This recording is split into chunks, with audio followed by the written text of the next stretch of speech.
Hey, Diontae, when you guys knew that you had Juju back this offseason, what did that do for you guys knowing that basically you're coming back with the same crew? And what have you specifically worked on in your offseason that you wanted to show everyone this year?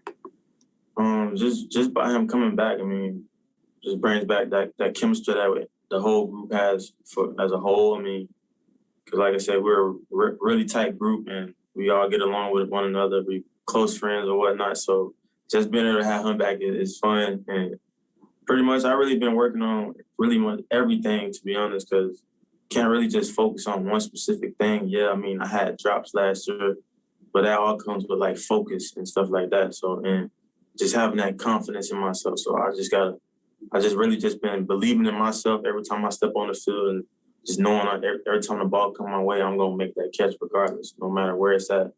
And that's pretty much what I've been doing, and I'm going to keep doing that. Mark Caboli. Hey, Diontae, I think you mentioned even last year about the drops with being unfocused at that point in time. I guess it was, Buffalo game and maybe Washington game. Have you figured out where that came from, the lack of focus during that span where you had a couple in a row there? It's really just focus, sure. It's not just taking your eye off the ball that one split second can, you feel me? You drop the ball right there and then that just goes in the back of your mind and you kind of constantly think about stuff like that. But other than that, that's the main thing, focus and making sure you look the ball all the way in before you run and whatnot. So I've been focusing on that a lot. Catch first, run second. Nick Fairbaugh. Hey, Diontae, you kind of alluded to those drops. What have you been doing over the offseason? You alluded you were working on kind of everything on those drops to improve maybe grip strength, your hands, but focus in general. What have you been doing to kind of improve those drop issues? I've been catching on my tennis ball machine I bought this offseason just because it's a smaller target. So it's obviously you got to really focus on the ball. It's not a big object coming at you. So that's really been what I've been honing on to. So, and then like when I catch a football, it's easy. It's always been easy to me. So like I said, it's just that focus and just that confidence, keeping that confidence. Let's go to Teresa Barley. Hey, Teresa. Hey, Diontae. One of the focuses, it seems, this offseason for the offense is physicality. What can the receivers do as a group to help, bring that physicality, take it to the next level for the team? Do what we've been doing, making plays on Sunday, and showing teams that we're the best receiving corps in the NFL. And that's pretty much it. I mean, because a lot I've been seeing a lot of stuff about they haven't been mentioning our receiving core or whatnot, but at the end of the day, we know what we're capable of doing, and the other teams know what we about, and we're not worried about it because we're going to show them what we really about on Sunday. So, I got time for a few more. Brian Backo. Hey, Diontae, when you guys do 7-on-7 or even 11-on-11 stuff and you're out there running routes trying to get open, which of these new cornerbacks or young cornerbacks are kind of standing out to you with their play out here? Dwayne Haskins, he got a strong arm, and I see his work ethic every day and how he takes time and his training with the quarterbacks coach and just how he tries to gain information from everybody around him who he's learning from. I'm just trying to, hopefully I get a chance to get out there with him or whatnot, get a couple passes from him, but I just see it in him. He's hungry and he's ready to play. Dwayne, good morning.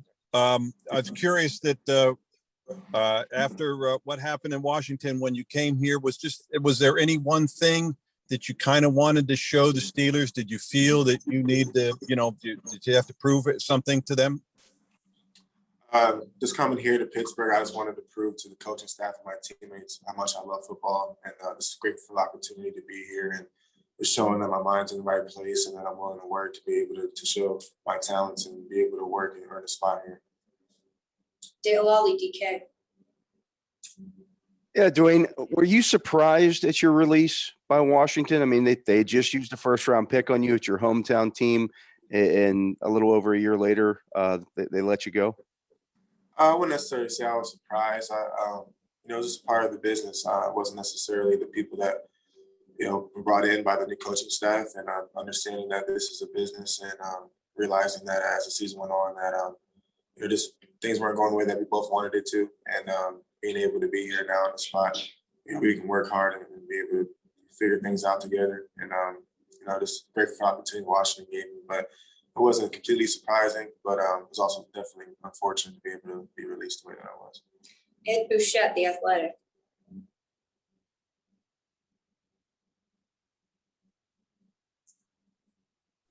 Dwayne, was it too much too soon for you in Washington? I mean, you only had one full season at Ohio State. Did you maybe need some more nurturing before you were thrown into things?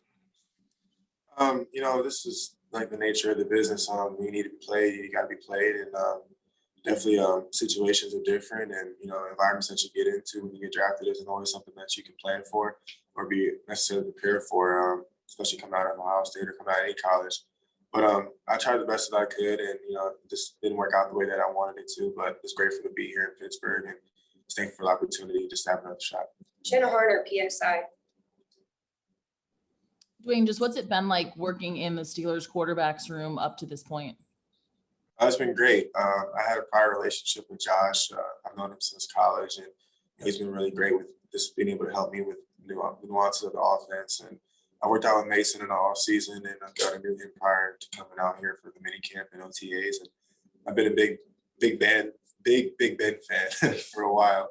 So just to be able to be in the quarterback room with these guys, and they played high-level football, and be able to learn from them, it's been a great experience. Coach Sullivan's also great. He coached Eli Manning and his Super Bowl runs, and just having those guys who know a lot about football and doing the best they can to help me out has been a great experience. Brooke Pryor, ESPN. Hey, Dwayne, when we talked with Mike Tomlin yesterday, I mean, after practice, we saw the two of you have kind of an extended conversation on the field. He said that he's been focused on getting to know you, the person.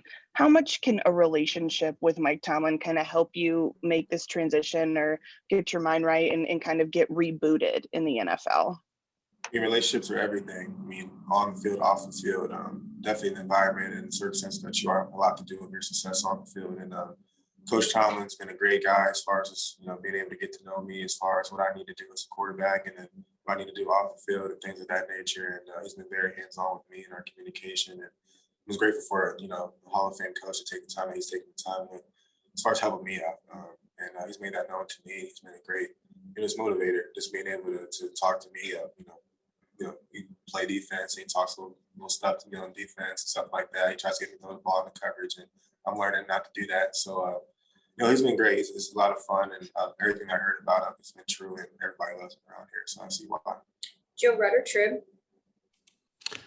Yeah, Dwayne, I'm not sure if you heard what Ben said about you, but have you ever thrown a ball through a car wash, and would it get wet if you did? I might have to try, and with Ben too, see if he can be there. But I definitely did see that, and I remember I was 7 years old when Ben won his first Super Bowl, and I tell him all the time about how old he is, and it's just funny that he's still playing and how high of a level he plays, and the compliment that he gave me is something that motivates me even further. That he believes in me and sees my hard work coming through, and I'm just thankful he said something like that. Jerry Dulac, Post Gazette. Hey, Dwayne, what is your expectation here? What have they told you, or what do they expect of you?